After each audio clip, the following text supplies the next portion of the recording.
তো hi guys, আসসালামু আলাইকুম। দারাজ থেকে কোনো পণ্য অর্ডার করতে হলে সর্বপ্রথম আপনাকে সঠিক নিয়মে দারাজে একটি অ্যাকাউন্ট তৈরি করতে হবে। সেই অ্যাকাউন্টকে ভেরিফাই করতে হবে, ডেলিভারি অ্যাড্রেস যুক্ত করতে হবে, অ্যাকাউন্ট কাস্টমাইজ করতে হবে, তারপরেই গিয়ে আপনাকে প্রোডাক্ট অর্ডার করতে হবে। সো কিভাবে আপনারা দারাজে একটি অ্যাকাউন্ট তৈরি করবেন সেই টপিকে আমার অলরেডি একটা ভিডিও দেওয়া আছে, আপনারা চাইলে এই ভিডিওটা দেখে আসতে পারেন। ঠিক আছে, সো সর্বপ্রথম আপনি চলে আসবেন দারাজ অ্যাপসে। দারাজ অ্যাপসে আসার পর এটা হচ্ছে দারাজ অ্যাপসের নরমাল এন্টারপ্রাইজ। এখানে আপনার এই যে প্রোডাক্ট দেখতে পাবেন, এই প্রোডাক্টগুলো আপনারা চাইলে অর্ডার করতে পারেন। সো আমি যেহেতু একটা স্মার্ট ওয়াচ অর্ডার করব, তো আমি এখান থেকে এই যে অপর দিক থেকে এই যে সার্চে ক্লিক করলাম। সার্চে ক্লিক করার পর আমি এখানে টাইপ করবো যে SMARTWATCH স্মার্ট ওয়াচ লিখে আমি এখানে সার্চ করলাম। সো এখান থেকে আমার যে ওয়াচটা পছন্দ ওই ওয়াচটা আমি চাইলে এখান থেকে অর্ডার করতে পারি। ঠিক আছে, সো এখান থেকে মনে করেন আমি এই যে এই ওয়াচটা অর্ডার করবো। সো আমি এখান থেকে এই ওয়াচের উপর একটা ক্লিক করে দিলাম। সো ক্লিক করে দেওয়ার পর এখান থেকে দেখতে পাচ্ছেন যে এই ওয়াচের প্রাইসটা দেখতে পাচ্ছেন 535 টাকা এই ওয়াচের প্রাইস। সো এখান থেকে আমরা একটু নিচের দিকে আসবো। নিচের দিকে আসলে আমরা এখান থেকে এই ওয়াচের রিভিউ দেখতে পাবো, মানে যারা যারা এই প্রোডাক্টটা কিনেছে তারা কিন্তু রিভিউ দিয়েছে। এখান থেকে দেখতে পাচ্ছেন যে অনেকেই দিয়েছে যে আলহামদুলিল্লাহ যেমনটা চেয়েছিলাম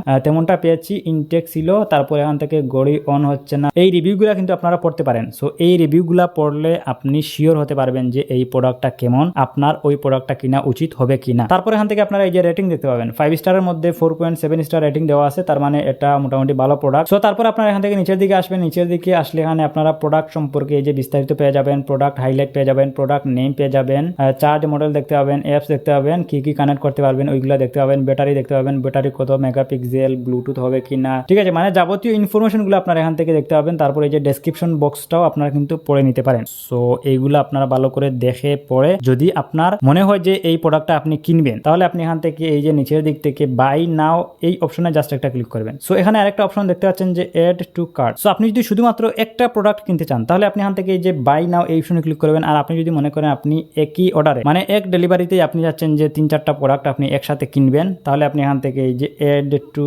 কার্ট এই অপশনে জাস্ট আপনি একটা ক্লিক করবেন। ঠিক আছে, সো এই অপশনে ক্লিক করার পর এখন আপনাকে ওয়াচের কালার দেখাবে। এখান থেকে আপনার কোন কালারটা পছন্দ ওই কালারটা আপনি এখান থেকে সিলেক্ট করুন। যেটা আমি সিলেক্ট করেছি এটা এখান থেকে থাক। তারপর এখান থেকে যে নিচে কোয়ান্টিটি দেখতে পাচ্ছেন, এখান থেকে আমি যদি এই যে প্লাস আইকনে যদি ক্লিক করি তাহলে কিন্তু কোয়ান্টিটি বাড়তেছে। সো আমি যেহেতু একটা প্রোডাক্ট অর্ডার করবো, আমি এখান থেকে যে মাইনাসে ক্লিক করে আমি কোয়ান্টিটি 1 দিয়ে দিলাম। আপনি যদি 2টা প্রোডাক্ট কিনতে চান তাহলে এখান থেকে আপনি প্লাসে ক্লিক করে 2 দিয়ে দিবেন। ঠিক আছে, সো এটা হচ্ছে কোয়ান্টিটি। আমি এখান থেকে একটা দিয়ে দিলাম, দিয়ে এখান থেকে এই যে এড টু কার্ড এই অপশনে ক্লিক করে দিলাম। সো এখন দেখতে পাচ্ছেন যে এডেড টু কার্ড সাকসেসফুল, মানে এই প্রোডাক্টটা আমার কার্ডে যুক্ত হয়ে গেছে। সো এখন আমি চাচ্ছি যে আরেকটা প্রোডাক্ট আমি অর্ডার করব। সো আমি এখান থেকে মনে করেন একটা এয়ারপড আমি অর্ডার করতে যাচ্ছি। সো মনে করেন আমি এখান থেকে একটা হেডফোন অর্ডার করব। সো এখান থেকে আমি এই যে সার্চ করলাম যে হেডফোন। সো হেডফোন লিখে সার্চ করার পর অসংখ্য হেডফোন কিন্তু আমার সামনে চলে আসবে, করে দিবেন। সো মনে করেন আমি এখান থেকে এই হেডফোনটা আমার ভালো লেগেছে, আমি এখান থেকে এই ফটো হেডফোনটা নিতে চাচ্ছি। সো শুরুতেই আমরা এই হেডফোনের পিকচার দেখতে পাবো, এই যে বক্স দেখতে পাচ্ছি এইগুলো আমরা এখান থেকে দেখতে পাচ্ছি। সো এখান থেকে আমরা প্রাইস দেখতে পাচ্ছি যে 815 টাকা এটার প্রাইস। সো এখান থেকে আপনারা নিচের দিকে আসবেন। নিচের দিকে আসার পর এই যে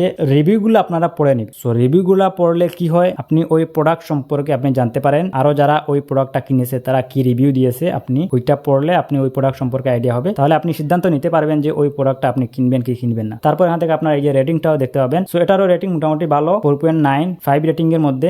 সো এটা আপনারা প্রোডাক্টটা অথেন্টিক প্রোডাক্ট এবং এটা কোনো ঝামেলা হবে না আমার মনে হচ্ছে। এখান থেকে আমি এই প্রোডাক্টটা কিনবো। সো আমি আরো নিচের দিকে আসবো। আসার পর এটার মডেল আমি দেখতে পাবো, ব্যাটারি ক্যাপাসিটি দেখতে পাচ্ছি, হেডফোন ইউজ টাইম দেখতে পাচ্ছি, ঠিক আছে, সাইজ দেখতে পাচ্ছি, যে ডেসক্রিপশন এগুলো আপনারা এখান থেকে জাস্ট একটু পড়ে নেবেন। পড়ে নেওয়ার পর আপনারা ডিসিশন নেবেন যে ওই প্রোডাক্টটা আপনি কিনবেন কি কিনবেন না। ঠিক আছে, সো আমি এখান থেকে এই প্রোডাক্টটা কিনতে চাচ্ছি। সো আমি এখান থেকে এড টু কার্ড এই অপশনে জাস্ট একটা ক্লিক করে দিলাম। সো এখানে ক্লিক করে দেওয়ার পর এখান থেকে দেখতে পাচ্ছেন যে আমাকে কালার দেখাচ্ছে, কোন কালারটা আমি এখান থেকে অর্ডার করতে চাচ্ছি। এখান থেকে আপনি চাইলে কালার সিলেক্ট করতে পারেন। সো আমি এখান থেকে ব্ল্যাকটাই রাখলাম। রাখার পর এখান থেকে আপনার নিচের দিক থেকে কোয়ান্টিটি সিলেক্ট করতে পারেন। আমি এখান থেকে কোয়ান্টিটি 1 রাখলাম। রাখার পর এখান থেকে আমি এড টু কার্ডে আমি ক্লিক করে দিলাম। ঠিক আছে, সো এখন কিন্তু 2টা প্রোডাক্ট আমার এড টু কার্ডে যুক্ত হয়ে গেছে। সো এখন আমি চাচ্ছি যে আরেকটা প্রোডাক্ট আমি কিনবো। আমি এখান থেকে মনে করেন একটা মাউস কিনবো, ওয়ারলেস একটা মাউস কিনবো। আমি এখান থেকে মাউস ওয়ারলেস লিখে সার্চ করলাম। সার্চ করার পর অসংখ্য মাউস কিন্তু আমার সামনে চলে আসছে। তো আমি এখান থেকে মনে করেন এই মাউসটা আমি অর্ডার করব, যার জন্য এখান থেকে আমি এটার প্রাইস দেখবো, তারপর এটার পিকচার দেখবো, তারপর এটার রিভিউ দেখবো, এটার মডেল দেখবো, ডেসক্রিপশন বক্স দেখবো। তারপর আমার যদি মনে হয় এই প্রোডাক্টটা অর্ডার করতে, তাহলে আমি এখান থেকে ওই প্রোডাক্ট অর্ডার করবো। ঠিক আছে, সো মনে করেন আমি এখান থেকে এই প্রোডাক্টটা অর্ডার করবো। আমি এখান থেকে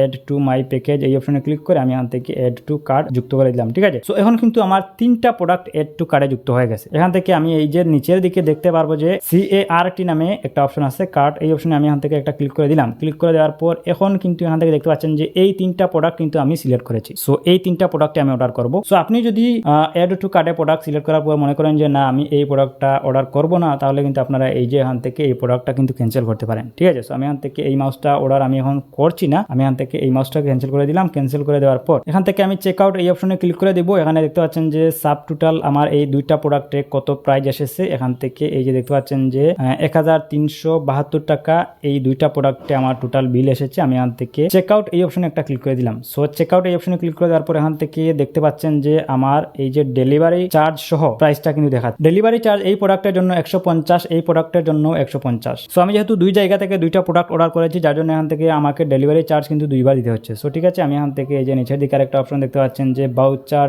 এন্ড কোড, এই অপশনে ক্লিক করে আপনার যদি কোনো প্রোমো কোড থেকে থাকে বা বাউচার কোড থেকে থাকে তাহলে আপনি এখান থেকে কিন্তু একটা ডিসকাউন্ট পেয়ে যাবেন। ঠিক আছে, সো তারপর এখান থেকে আপনি এই যে প্লেস অর্ডার এই অপশনে একটা ক্লিক করে দিবেন। ক্লিক করে দেওয়ার পর এখন আপনার সামনে ঠিক এরকম একটা এন্টার পেজ কিন্তু চলে আসবে। এখান থেকে আপনি এই যে কার্ডের মাধ্যমে কিন্তু পে করতে পারেন, debit card, credit card, visa, master, যে কোনো কার্ডের মাধ্যমে কিন্তু আপনি পে করতে পারেন। তারপর বিকাশের মাধ্যমে দিতে পারেন, নগদের মাধ্যমে দিতে পারেন, রকেটের মাধ্যমে দিতে পারেন, যে কোনো মোবাইল ব্যাংকিং এর মাধ্যমে কিন্তু আপনি দিতে পারেন। ঠিক আছে, সো আমি এখান থেকে এই যে বিকাশ সিলেক্ট করব। সো আপনি যদি এখান থেকে আরেকটা অপশন দেখতে পাচ্ছেন যে এই যে ক্যাশ অন ডেলিভারি, সো আপনি যদি ক্যাশ অন ডেলিভারি এটা যদি সিলেক্ট করেন তাহলে কিন্তু আপনাকে অগ্রিম টাকা দিতে হচ্ছে না। ডেলিভারি ম্যান আপনার হাতে প্রোডাক্টটা বুঝিয়ে দেওয়ার পর কিন্তু আপনি চাইলে পেমেন্ট করতে পারেন। সো এক্ষেত্রে কিন্তু আপনাকে 20 টাকা এক্সট্রা চার্জ দিতে হচ্ছে, যেহেতু আপনি অ্যাডভান্স পেমেন্ট করতেছেন না, ডেলিভারি ম্যান আসার পর প্রোডাক্ট আপনি রিসিভ করার পর আপনি পেমেন্ট করতেছেন, সেক্ষেত্রে আপনাকে 20 টাকা এক্সট্রা চার্জ দিতে হবে। সো আমার 20 টাকা এক্সট্রা চলে যাক, সমস্যা নেই। আমি চাচ্ছি যে ডেলিভারি ম্যান আমার হাতে প্রোডাক্টটা পৌঁছে দেওয়ার পর সে আমার কাছ থেকে পেমেন্টটা যাতে নেয়। সো এক্ষেত্রে আমি এখান থেকে এই যে ক্যাশ অন ডেলিভারি এটা আমি সিলেক্ট করে দিলাম। সো সিলেক্ট করে দেওয়ার পর এখান থেকে দেখতে পাচ্ছেন যে সাব টোটাল আমার এত টাকা বিল এসেছে ডেলিভারি চার্জ সহ। তারপর এটা হচ্ছে ক্যাশ পেমেন্ট ফি, মানে আমি ক্যাশ অন ডেলিভারি সিলেক্ট করার কারণে আমার 20 টাকা কিন্তু এক্সট্রা চার্জ যুক্ত হয়েছে। সো আমি এখান থেকে কনফার্ম অর্ডার এই অপশনে ক্লিক করে দিলাম। সো কনফার্ম অর্ডার এই অপশনে ক্লিক করে দেওয়ার পর সো এখন আমি এখান থেকে মেসেজ এই অপশনে যদি আসলে এখান থেকে উপরে দেখতে পাবো যে অর্ডার, এই অর্ডারে যদি আমি ক্লিক করি, ক্লিক করলে এখন দেখতে পাবেন যে এই প্রোডাক্টটা আমি এখান থেকে এখন এই মুহূর্তে এটা অর্ডার করেছি। সো এখন আমি চাইলে এখান থেকে এই প্রোডাক্টটা ক্যান্সেলও করতে পারি। সো কোনো কারণে আপনি অর্ডারটা দেওয়ার পর আপনার মনে হচ্ছে যে না আপনি ওই প্রোডাক্টটা কিনবেন না, তো এক্ষেত্রে আপনি চাইলে এখান থেকে যে ক্যান্সেল বাটনেও ক্লিক করে দিতে পারেন। সো এখান থেকে ক্যান্সেলে ক্লিক করে আপনি যদি কনফার্মে ক্লিক করেন, সো এখন এখান থেকে বলতেছে যে কোনো একটা রিজন দেওয়ার জন্য, মানে আপনি কেন ওই প্রোডাক্টটা আপনি ক্যান্সেল করতে যাচ্ছেন। এখান থেকে আপনি যে কোনো একটা রিজন দিয়ে দিবেন, দিয়ে এখান থেকে আপনারা কনফার্মে ক্লিক করবেন, ক্লিক করে এখান থেকে আবারও কনফার্মে ক্লিক করবেন। ঠিক আছে, সো কনফার্মে ক্লিক করার পর এখান থেকে কিন্তু ওই প্রোডাক্টটা ক্যান্সেল হয়ে যাবে। সো এই ছিল মূলত আজকের ভিডিও। সো এভাবেই কিন্তু আপনারা খুব সহজে দারাজ থেকে কিন্তু যে কোনো পণ্য কিন্তু অর্ডার করতে পারেন। সো ভিডিও যদি ভালো লাগে থাকে ভিডিওতে একটি লাইক করবেন, কমেন্ট করবেন, চ্যানেল নতুন হলে সাবস্ক্রাইব করবেন। আজকের মতো আমি জানাখানে বিদায় নিচ্ছি, দেখা হবে নেক্সট ভিডিওতে। আল্লাহ হাফিজ।